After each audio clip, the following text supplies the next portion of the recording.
tal? Muy buenas noches. Aquí estamos comenzando una nueva edición de Sin Fronteras en este martes, día de reencuentro. Maite Zarzola, ¿cómo le va? Alejandro Gabart, ¿cómo andás? Bueno, muy bien y expectantes porque ha pasado un montón de cosas en las últimas horas. Sí, hoy justamente Uruguay asumió la presidencia pro tempore del Consenso de Brasilia de la mano del presidente de Ecuador, Daniel Noboa, quien estuvo aquí en nuestro país. ¿Qué impactos puede tener esto? Y sobre integración regional vamos a estar hablando con nuestro analista internacional Álvaro Padrón. También vamos a estar recibiendo al representante regional de la oficina de la Organización de Estados Iberoamericanos, Luis Escaso, que estuvo participando en este evento, invitado especialmente para hablarnos de los desafíos que tiene la integración a nivel regional. Y este domingo hubo elecciones en Bolivia. Se viene la segunda vuelta para este país. ¿Cómo está el mapa político y qué puede pasar con el MAS, que después de 20 años tuvo su primera derrota? De todo esto hablamos hoy en Sin Fronteras.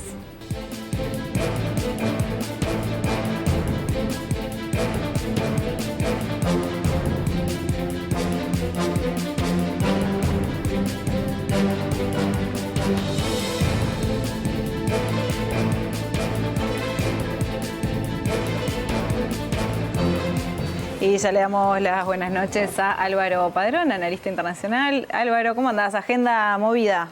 La verdad, ¿no? Está Movida. pasando de todo y hoy vamos a poner el foco en lo que pasó hoy al mediodía en Uruguay, pero las guerras están en una etapa clave. Yo creo que el programa que viene vamos a tener novedades, ojalá en el camino de encuentros de y fotos soluciones. Interesantes también, Sí, ¿no? De mandatarios. Increíble, varios. increíble lo de Ucrania, Rusia y el episodio de los europeos detrás apareciendo como, no sé, colegiales acompañando. Está lindo para analizar el programa que viene, pero hoy tenemos región. Tenemos, sí, pero bueno, Bolivia, ¿no? Y hoy el último bloque creo que es muy importante, aunque no Ahí se sí que hubo laudó. un cambio. Aunque no se laudó definitivamente, ya hay un cambio Ya hay importante, una así flecha. que creo que son dos cosas que no podían faltar.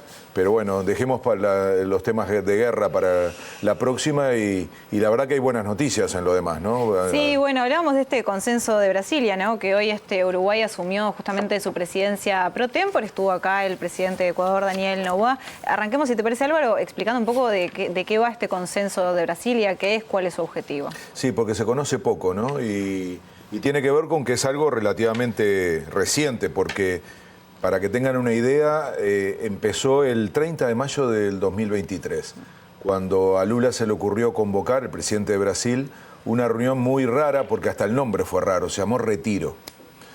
Siempre la reunión de presidentes se llaman cumbres, ¿no? Y él le quiso poner ese nombre entre religioso, me acordaba los otros días en la letra chica cuando hablábamos de la relación religión y política en Brasil, parece ser bastante común. La idea de retiro es como la idea de un encierro, de un espacio de reflexión, y así lo quiso Lula, ¿no? Quiso convocar a los presidentes que hacía 9 años que no se reunían.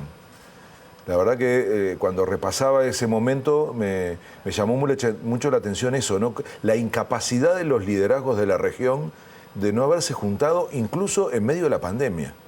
O sea, no hubo ni siquiera una llamada por teléfono entre los presidentes de Sudamérica en la pandemia para intentar hacer cosas juntos, por ejemplo, comprar las vacunas. No, y quedó justamente muy en evidencia de que no se pudo hacer nada juntos. Exacto, y que al final vieron ese dato tremendo, ¿no? Somos el 6% de la población mundial y dimos el 30% de los muertos. Ahí está una de las explicaciones. No fuimos capaces de cooperar en medio de algo que nos afectaba a todos y cada uno se cortó solo intentando hacer contratos con los laboratorios, en fin, nadie sabe al final cuánto pagamos porque fueron acuerdos secretos. Entonces, todo eso es la incapacidad de la cooperación y la integración regional, y en ese marco fue que apenas unos meses después, ¿se acuerdan cuando asumió Lula, ¿no?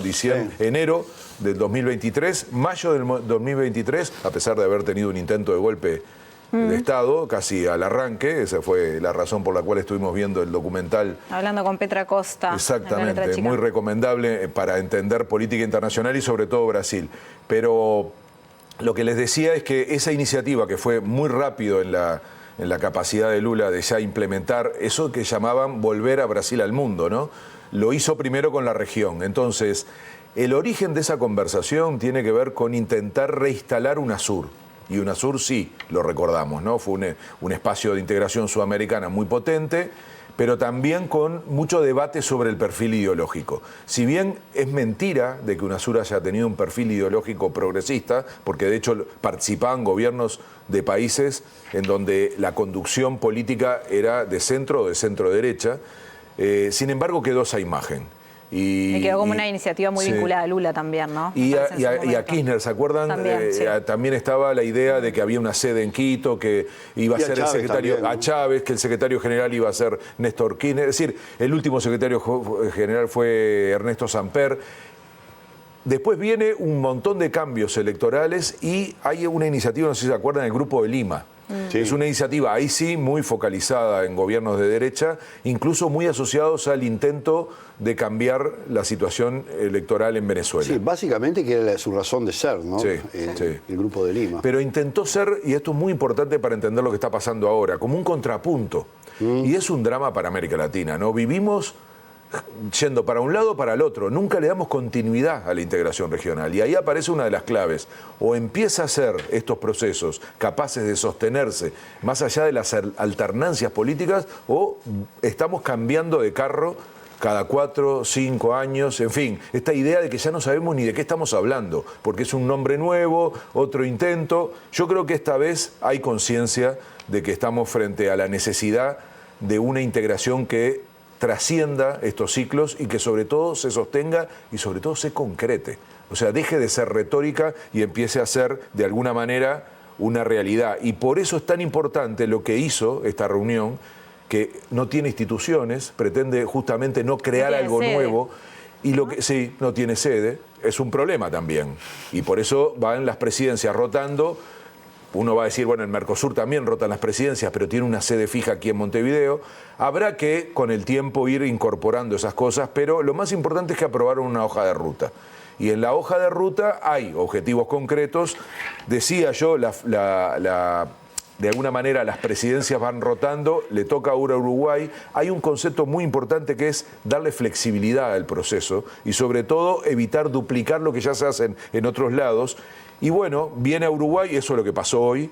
Lo que ocurrió hoy es que la presidencia la tenía Ecuador. Fíjense que apenas van 4 presidencias. La primera de Brasil, después la tuvo Chile, después la tuvo Colombia. La tenía Ecuador ahora, que la ejerció incluso en el marco de su campaña electoral. Recuerdan que acaba de ser electo el presidente que nos visitó, Noboa. Bueno, ahora se transfirió a Uruguay y Uruguay pretende, no le tocaba, fíjense en que es por orden alfabético y entre la E y la U hay un montón de países en el medio que dijeron no estamos en condiciones, pero además hubo un debate al interior del Consenso Brasilia diciendo necesitamos un país especial. Son 13 países que lo integran, son, ¿no? 12. 12. Que tengan en esta etapa, un país que tenga en esta etapa capacidad de diálogo, de consenso, quizá ahora en la entrevista que van a hacer después, que es la que me toca aquí, con el director de la parte regional de la OEI, van a entender cómo nos están viendo de afuera. Cómo nos están viendo de afuera. Como los que podemos aportar diálogo, consenso, espacio de negociación. Eso se pretende de Uruguay, que además no va a durar 6 meses. Se le plantea a Uruguay que dure lo que sea necesario. Uruguay dijo hasta que asumamos la CELAC, más o menos abril, mayo del año que viene. O sea, vamos a tener 8 o 9 meses para hacer algo distinto de lo que ha pasado hasta ahora. Con Uruguay encabezando organismos o instancias como estas también. Exacto, ¿no? Ya es una política pública de Uruguay, de este gobierno, intentar aportarle a la región la capacidad de convocar a actores diversos y visiones diversas e intentar construir una nueva etapa de la integración regional. Álvaro, ¿por qué crees que después de 2 años recién ahora se ha transformado en noticia? Estabas haciendo un raconto de lo que fue el origen de esto, el retiro, todo lo demás. ¿Por qué ahora cobra especial, digamos, magnitud como para que sea visible el tema? Yo creo que es el contexto internacional. Lo hemos hablado mucho, ¿no? Cuando decíamos también el acuerdo Unión Europea-Mercosur, ¿por qué durante 20 años estuvo trancado? Sí. A mí me parece que el contexto internacional está acelerando todo, sobre todo en clave de bloques regionales. Es la imagen que tuvimos ayer cuando veíamos a Europa detrás de Zelensky intentando presionar a Trump, ¿no? O sea, o sos Estados Unidos y China, por lo tanto, 2 elefantes gigantes, o tenés que construir poderes intermedios.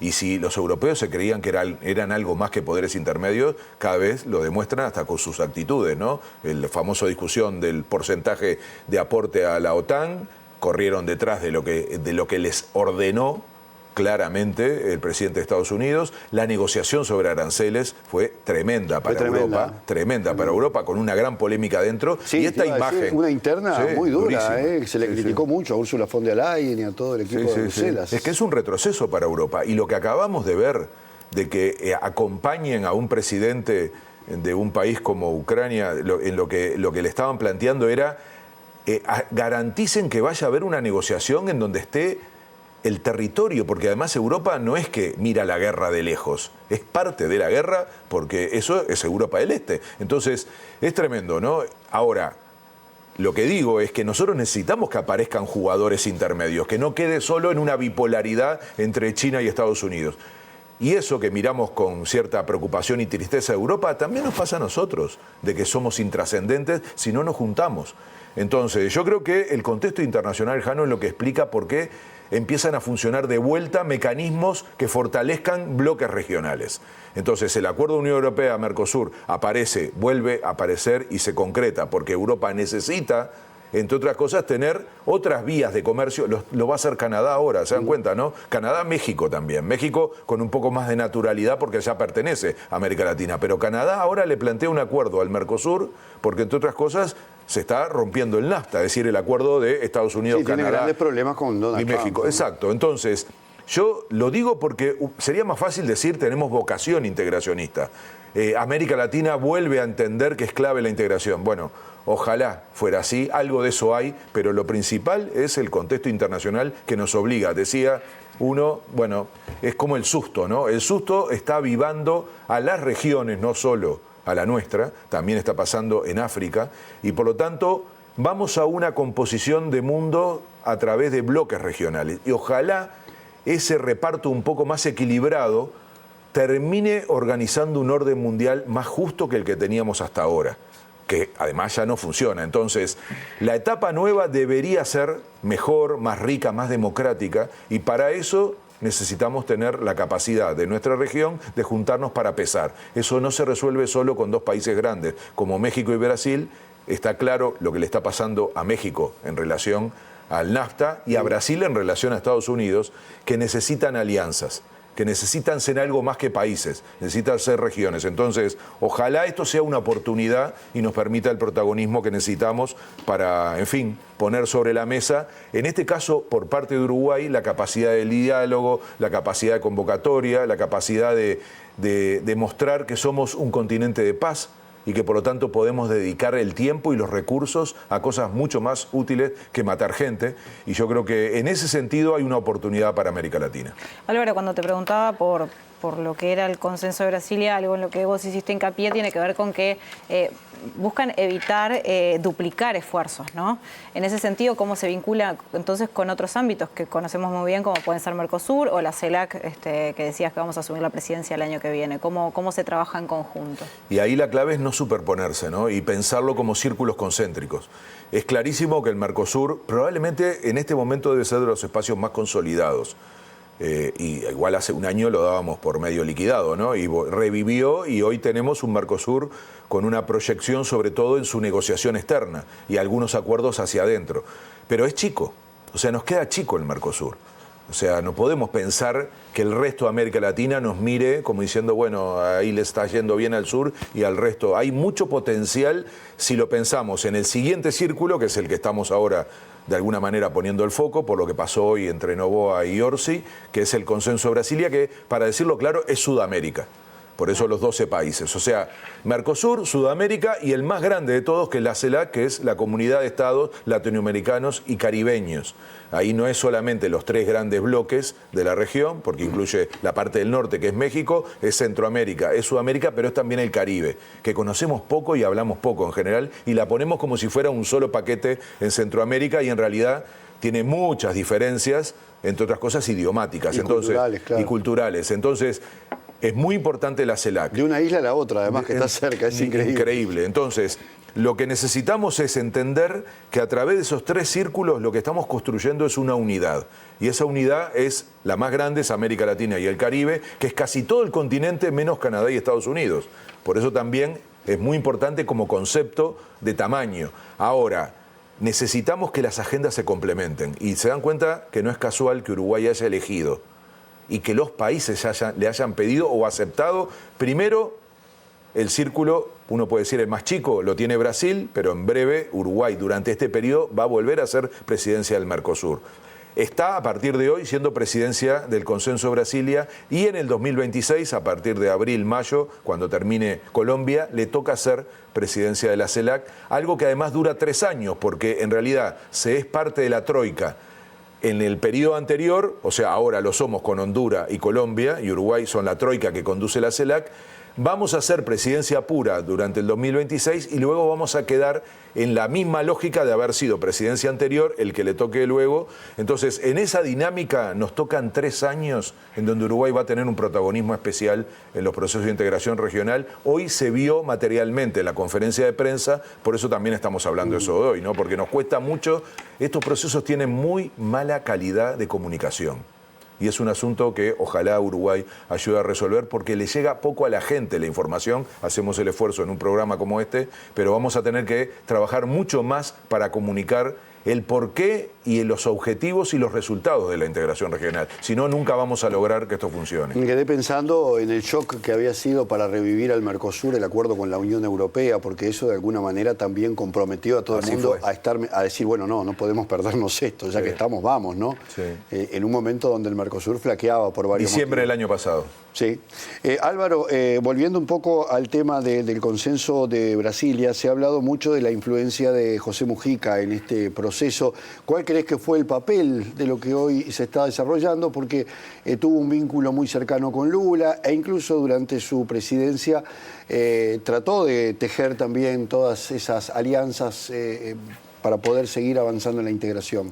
Y yo te diría que él fue el gran promotor de esta idea. Pepe tenía muy claro que la etapa de integración necesitaba ser distinta que las anteriores. Él hablaba mucho de aprender de los errores, era muy autocrítico porque estaba hablando además en un periodo que él le tocó ser presidente, ¿no?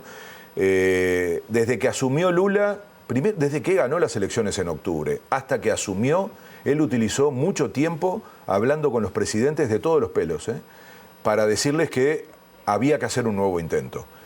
Veníamos de esos 9 años sin reuniones, o sea, se habían cancelado casi todos los espacios, sobrevivía el Mercosur, pero todos los demás estaban bloqueados. Entonces ayudó mucho a Lula a la convocatoria de esa reunión que decíamos que se llamó Retiro. Incluso Lula quiso que él viajara porque lo quería en la reunión, él decía que era su canciller sin cargo, sin cartera, le dicen los brasileros. Y lo que hizo Pepe fue mandar una carta muy interesante que envió a esa cumbre, que se leyó dentro de la cumbre y que la mayoría de los presidentes dijeron ahí está el guión. Incluso en ese momento el presidente uruguayo, Lacalle Pou. Y muchas de las cosas que propuso Pepe terminan siendo los que aparece luego en la declaración del Consenso de Brasilia y en la hoja de ruta. Particularmente algunos aspectos que yo creo que son clave. El primero, él fue el que primero dijo hay que ser amplios y plurales y esto no puede ser una cuestión ideológica, o si no, no aprendimos nada. El primer error que él marcaba era haber asociado los procesos de integración a ciclos políticos. Entonces, por eso habló muchísimo con personajes como Santos, como Piñera, en ejercicio del gobierno con Peña, el paraguayo. Es decir, él dijo, esto tiene que ser plural.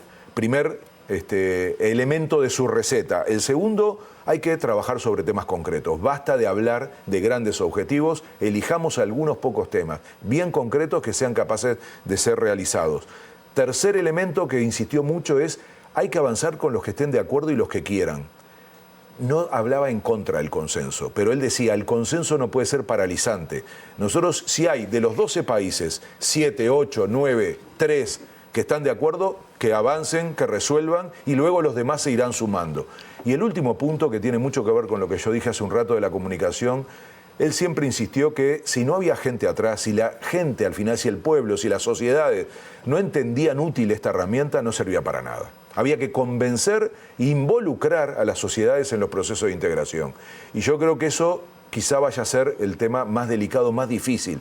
Pero hay que empezar por los anteriores. Y lo que hoy ocurrió en Uruguay va a tener mucho que ver con esto, porque el gobierno uruguayo va con este guión a la conducción de todos los procesos que mencioné. El Mercosur, lo sudamericano, el Consenso Brasilia y la CELAC. La fórmula de Uruguay, a partir de lo que hoy empieza, es aplicar estos mecanismos demostrando que estamos en una nueva etapa y ojalá en ese contexto que hablamos hoy nos permita tener un papel en el mundo más relevante, porque al final para eso es la integración, para pesar más en el mundo y para que los resultados de la integración finalmente le lleguen a la gente.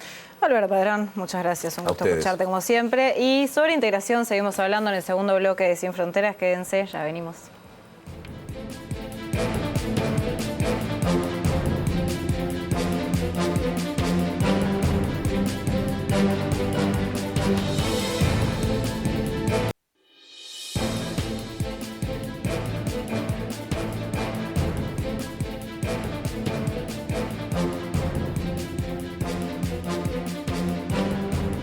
Bien, en este segundo bloque, como lo habíamos adelantado, íbamos a seguir profundizando en el tema de hoy, por eso estamos recibiendo al representante regional de la Oficina de la Organización de Estados Iberoamericanos, Luis Escaso, quien se encuentra en nuestro país, ya que fue invitado al traspaso de la presidencia del Consenso de Brasilia. Luis, bienvenido, un gusto tenerlo acá. Un placer, muchas gracias, un honor estar aquí con ustedes. Bueno, comencemos un poco contando brevemente qué es la Organización de Estados Iberoamericanos, cuáles son sus objetivos y qué importancia tiene particularmente para nuestros países.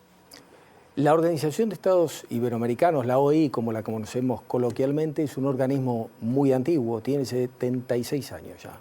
Pues acabamos de cumplir 75 y nos quedamos con los festejos del 75, a veces nos olvidamos que ya tenemos 76. Se ha constituido en el organismo más importante de cooperación iberoamericana a nivel regional, con 22 países miembros, varios países observadores, los países africanos de lengua portuguesa, varias organizaciones internacionales como la CAF, como el BIS, son observadores, somos miembros observadores en la Asamblea de Naciones Unidas. Tenemos 18 oficinas en la región, una sede en Madrid, más de 400 proyectos de cooperación, fundamentalmente en las áreas de educación, ciencia, tecnología, cultura y productividad, que es un programa más reciente dentro de la estructura de cooperación de la OI. El 95% de nuestro trabajo es cooperación sur-sur, es decir, cooperación para los países de la región y entre los países de la región.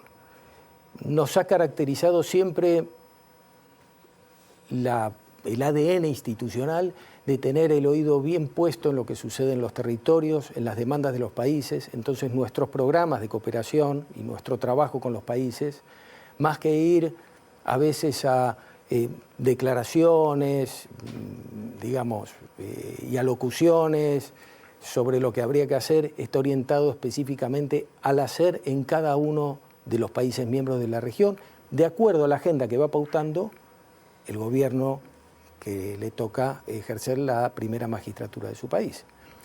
Yo suelo decir siempre que los gobiernos son electos por el pueblo democráticamente y nosotros somos burócratas que nos ponen en un lugar para hacer un trabajo. Si la legitimidad de origen está en los gobiernos y son los gobiernos los que nos marcan siempre la guía de hacia dónde tenemos que ir y en qué marco tenemos que ayudar.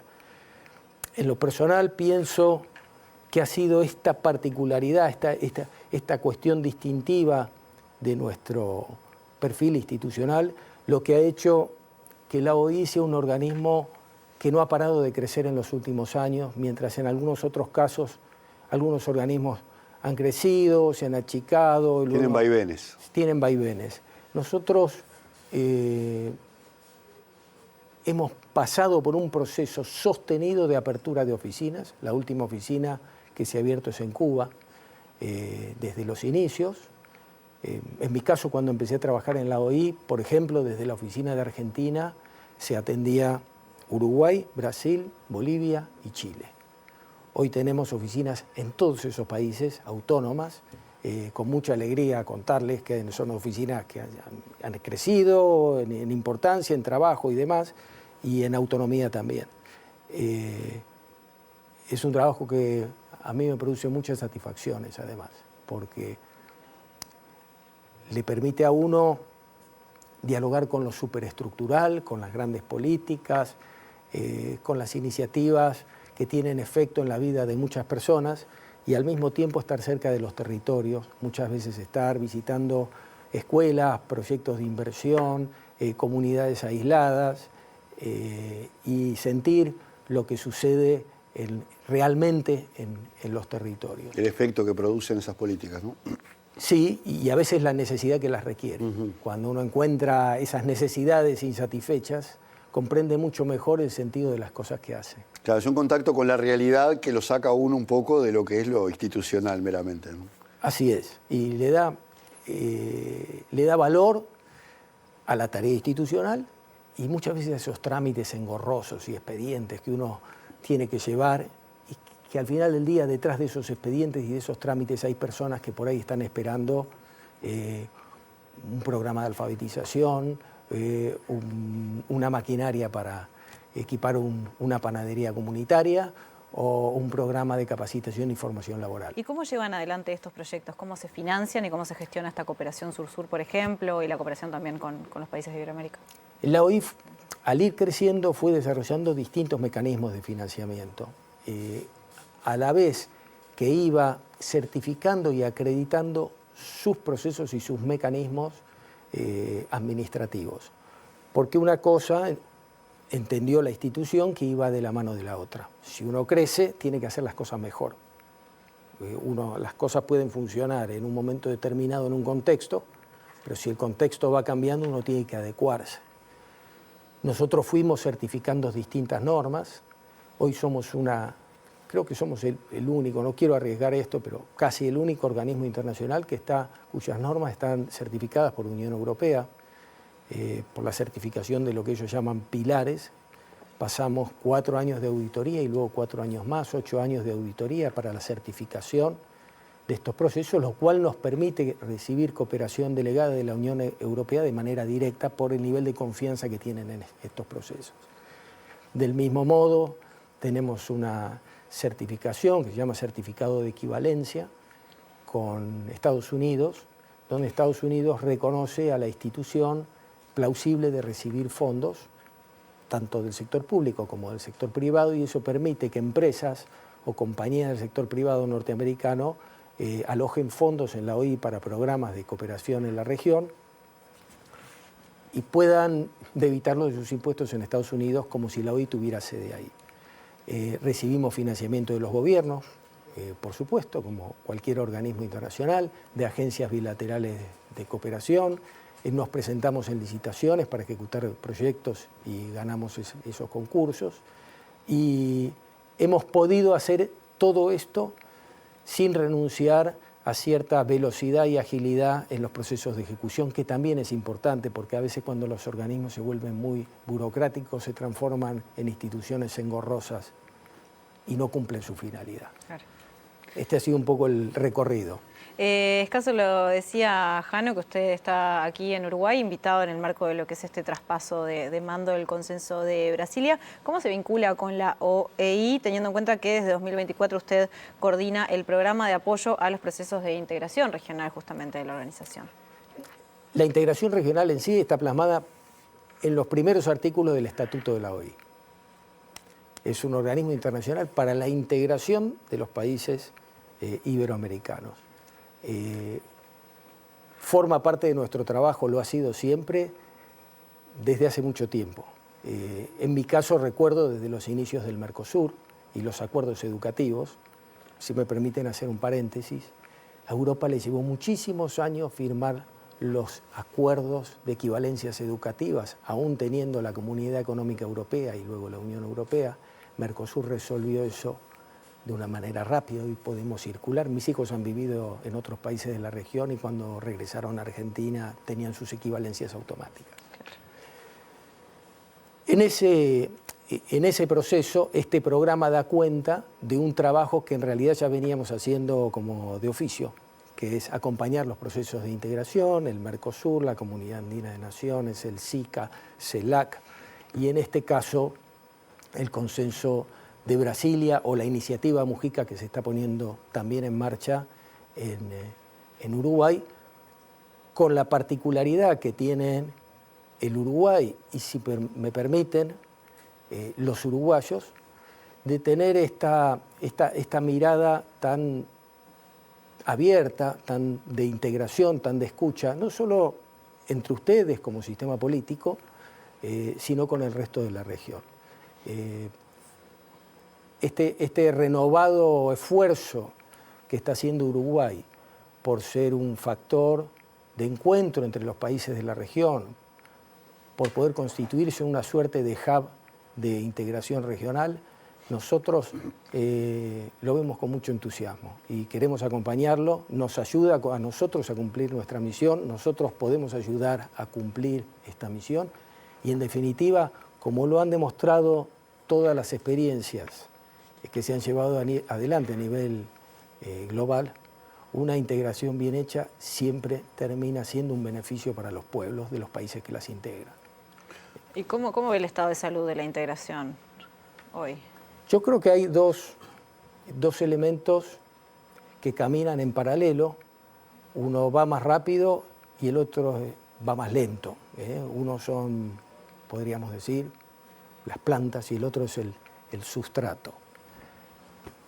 Como en todo proceso que tiene que ver con la política y con los valores, a veces hay vaivenes, hay intereses contrapuestos, hay formas de mirar temas comunes de manera diferente. En general eso se ha resuelto, hemos tenido muy pocas guerras en la región. La verdad que la última que recuerdo es la de Ecuador. La del CENEPA, ¿no? Ecuador y Perú. Es una región absolutamente pacífica, sin presencia de armas nucleares, que las podríamos tener. Varios de nuestros países tienen las tecnologías para tenerlas y han renunciado voluntariamente a eso. Es una decisión estratégica muy importante, muy de fondo. No hay ningún gobierno, a pesar de estos vaivenes, que haya decidido cambiar esa lógica regional.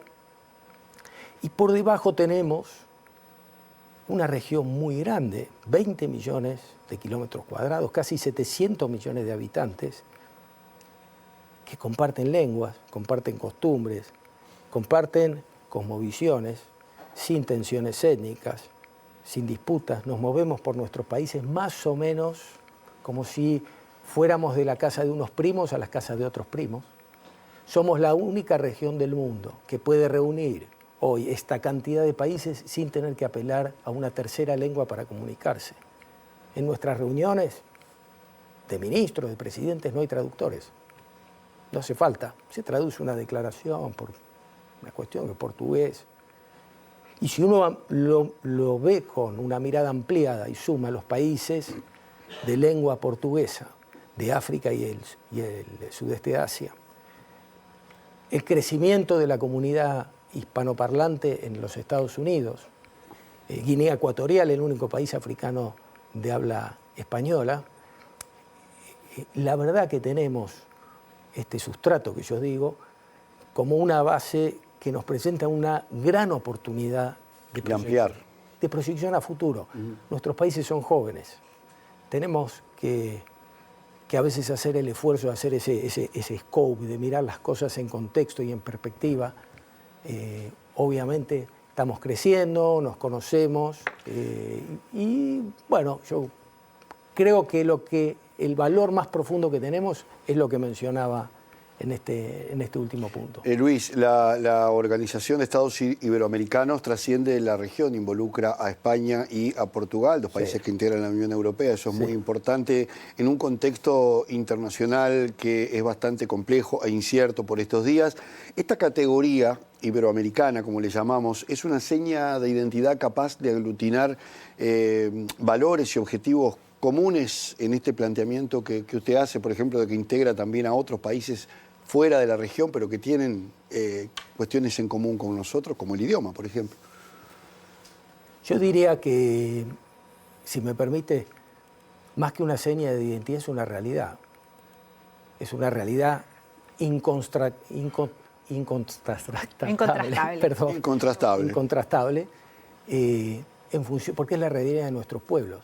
Nuestros pueblos han vivido mucho más tiempo en paz, en conjunto, en armonía, que en tiempos en disputas y demás.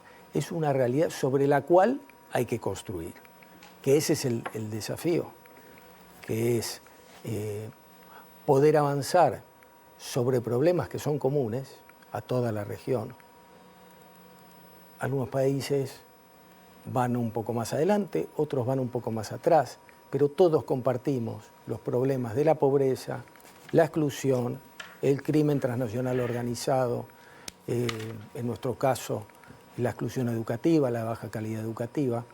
Los problemas son comunes, el sustrato es común y el desafío es cómo encontramos las vías para también intercambiando, ayudándonos entre nosotros, encontrar soluciones comunes o similares.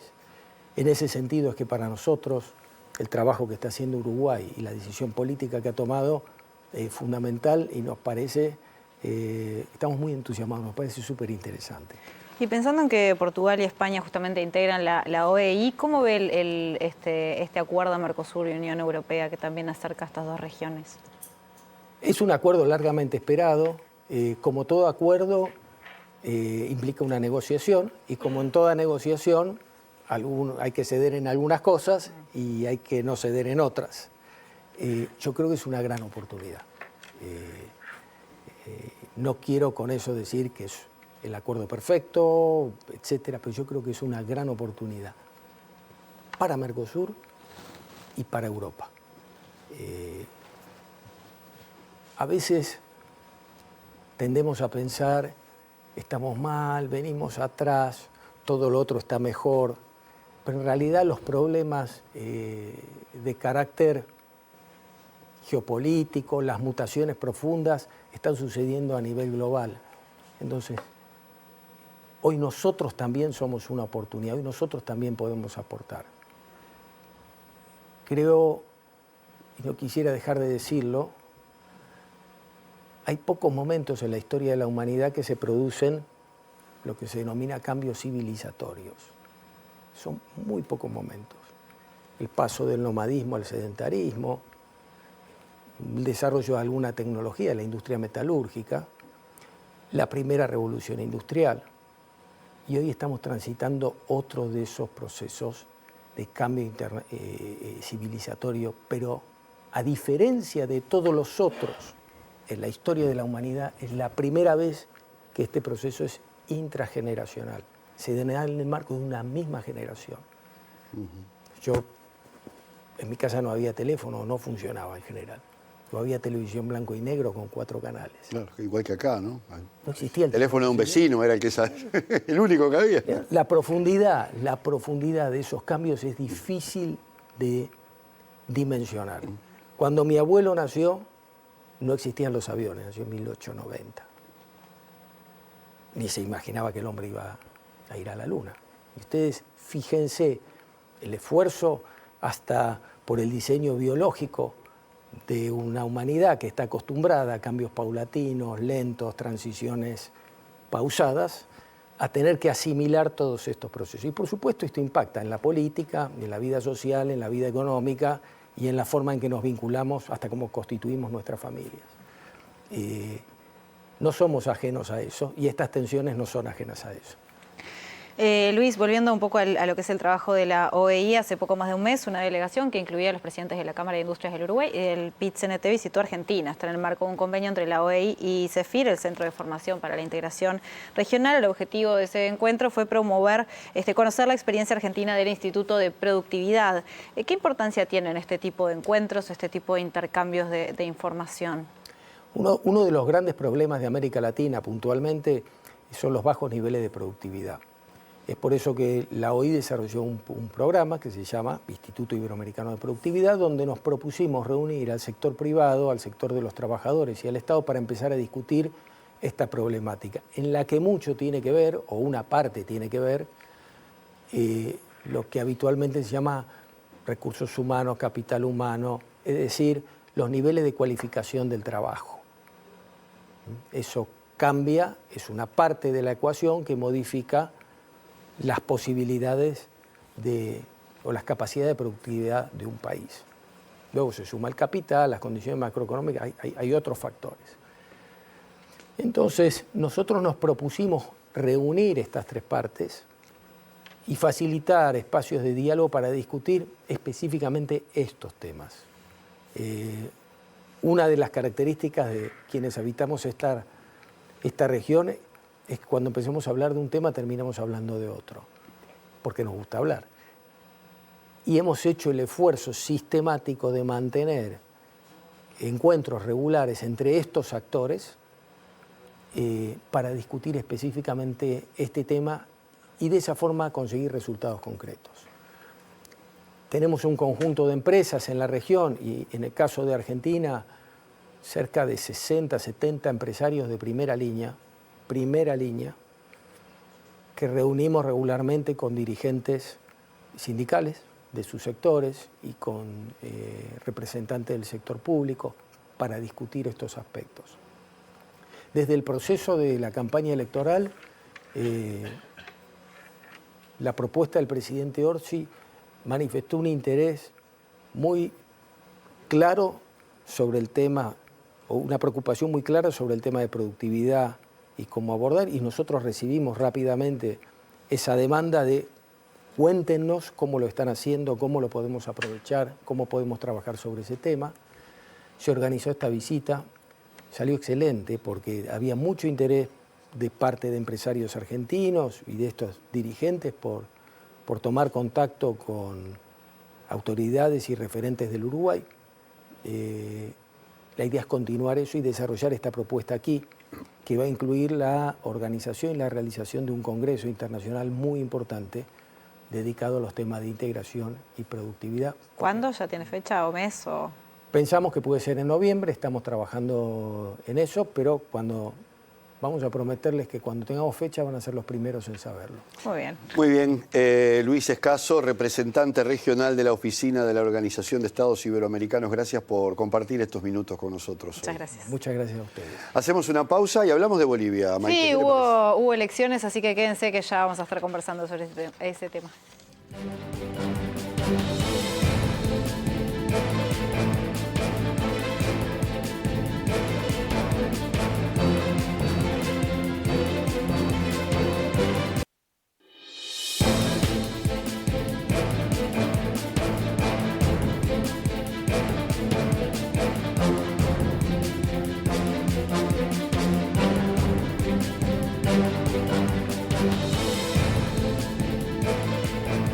Bien, y como lo anunciamos en este tercer y último bloque de Sin Fronteras, nos vamos a estar yendo para Bolivia porque hubo elecciones en ese país el pasado domingo y es la primera vez en la historia que se va a dar una segunda vuelta. Para conversar sobre esto, recibimos al periodista César Pardo. ¿Cómo estás, César? Gracias por recibirnos esta noche. ¿Cómo están? Buenas noches, Maite y Jano. Gracias por esta entrevista. Un fuerte abrazo y saludos para toda la gente linda de Uruguay. Sí, una fiesta democrática realmente se vivió en Bolivia este pasado domingo. Nos vamos a un balotaje. Nunca en la historia de Bolivia ha pasado esto. Es algo nuevo para nosotros realmente. Efectivamente, mucha gente ha ido a votar, ha ido a las urnas este domingo con grandes expectativas. Ha sido ipso facto la reacción en realidad de toda la población boliviana tras emitir su voto este pasado domingo. Nos hemos quedado sorprendidos realmente cuando escuchamos los primeros resultados. En este caso, Rodrigo Paz, juntamente con el capitán Lara, o ex capitán Lara, bueno, estaban liderizando y están liderizando las encuestas, o en este caso no las encuestas, sino ya las elecciones generales de este 2025. Realmente sorprendidos nosotros, porque, bueno, pensábamos, según las encuestas, que el señor Doria Medina, por ejemplo, iba a salir, o Tuto Quiroga. Si bien sabíamos también que esto iba a hacer una segunda vuelta, pero no pensábamos que Rodrigo Paz, y esto deja mucho que desear por las elecciones o las encuestas que se hacen aquí. Hemos perdido el contacto con César, a ver si lo podemos recuperar en este análisis que estaba haciendo de estos resultados que se dieron justamente el pasado domingo en las elecciones de Bolivia. César, no sé si me estás escuchando ahora.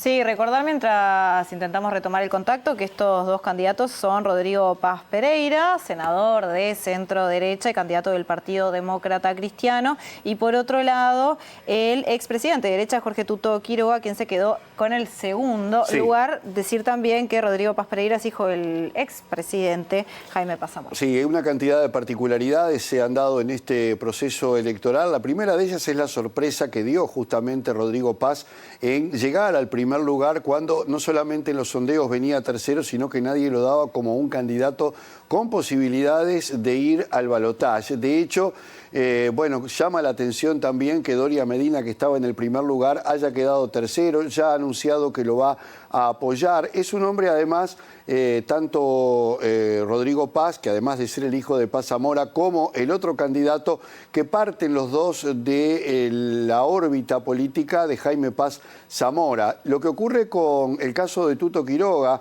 es que fue vicepresidente durante el gobierno democrático de Hugo Banzer, allá por fines de los 90 y comienzos de los años 2000, 2001, fue el periodo en el que estuvo Jorge Quiroga como presidente a raíz de la enfermedad que tenía en ese entonces Hugo Banzer, que había sido electo democráticamente, pero recordemos que Hugo Banzer Suárez fue no solamente dictador de Bolivia, sino que formó parte del Plan Cóndor, justamente porque los años en los que gobernó coincidieron en la aplicación de este plan. No obstante, Quiroga llegó por vía democrática, naturalmente, es un candidato mucho más neoliberal que lo que propone Rodrigo Paz, que si bien apuesta a una apertura, también está hablando de un redimensionamiento del Estado y no eliminarlo como proponían otros candidatos, por lo menos de las grandes decisiones del país. No obstante, viene con una idea muy distinta de lo que ha sido la política del movimiento al socialismo, que dicho sea de paso, ha quedado en una expresión prácticamente mínima después de haber ganado durante 20 años o de haber estado gobernando, y además con una división interna que va más allá de la disputa entre Evo Morales y el presidente Arce Catacora, porque Andrónico Rodríguez, que fue el candidato que terminó en cuarto lugar, es un hombre del cuño de Evo Morales, pero se lo considera un traidor porque se tiró solo a las elecciones con su propia candidatura, y el otro candidato que representaba al MAS, que era del Castillo, que tuvo apenas un mínimo porcentaje dentro de este proceso electoral que, como bien decías, Maite, tiene como novedad y algo llamativo la realización de una segunda vuelta electoral, algo que no había ocurrido desde que se aprobó el balotaje en Bolivia. Siempre había ganado en primera vuelta el movimiento al socialismo. Hemos perdido a César, una lástima, pero bueno, intentaremos reconectar quizás para el próximo programa. Sí, para analizar un poco más en profundidad los aspectos más llamativos de esta elección que va a tener esa segunda vuelta en el mes de octubre. Nosotros entonces nos vamos despidiendo de este programa de Sin Fronteras. A ustedes muchísimas gracias por acompañarnos como siempre. Nos volvemos a encontrar el próximo martes aquí por la pantalla de TV Ciudad. Que descansen. Chau.